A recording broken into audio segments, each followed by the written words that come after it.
جی السلام علیکم ورحمۃ اللہ۔ یہ جو کہا جا رہا ہے نا کہ حکومت نے میرے اخراجات برداشت کیے ہیں دورہ امریکہ کے، جو میں عافیہ صدیقی کی رہائی کی ایفرٹس کے سلسلے میں یا ملاقات کے لیے آیا ہوں، یہ درست نہیں ہے۔ میرے یہ اخراجات نہ حکومت نے، نہ حکومت کے کسی وزیر نے، نہ کسی مشیر نے برداشت کیے ہیں، نہ کسی فرد نے۔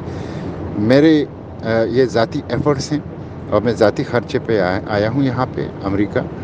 اور یہ اب سے نہیں، میں تو 5.5 سال مجھے سینٹ میں ہو گئے ہیں، اور میری ٹاپ پرائرٹی جو ہے اس میں سے ایک ڈاکٹر عافیہ صدیقی کا کیس ہے۔ میں نے وقتاً فوقتاً اس کا بھرپور انداز سے عدالتوں میں، میڈیا میں، پارلیمنٹ کے فلور پر مسلسل 5.5 سال یہ محنت کی ہے۔ اس سے پہلے بھی آپ کو پتہ ہے سیف اللہ پیراچا، جو کہ 20 سال سے گوانٹانامو تھے، وہ ایفرٹس کی میں نے 2.5 سال اس کے لیے، پھر ربانی برادران ایفرٹس کی ان کے لیے 2.5 سال، 21 سال سے کہ تو وہ آ گئے۔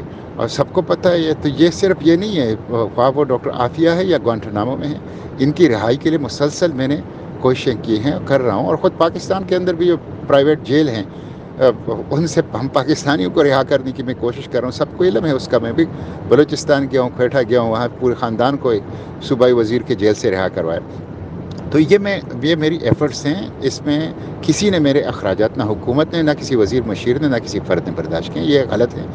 ان سے کہیں ایسی بات نہ کریں جس کے آپ اللہ کے حضور کل حشر کے میدان میں جواب نہیں دے سکیں، اور دوسروں کے لیے اپنی آخرت کو تباہ نہ کریں۔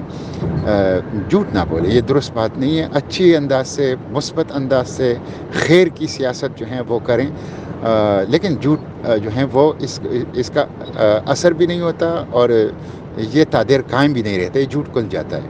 تو یہ وضاحت ہے جو کہ میں نے آپ کے سامنے کر لی۔ بہت شکریہ جی۔ ویسے میں ابھی بھی جا رہا ہوں، راستے میں ہوں، اپنے دوست ہیں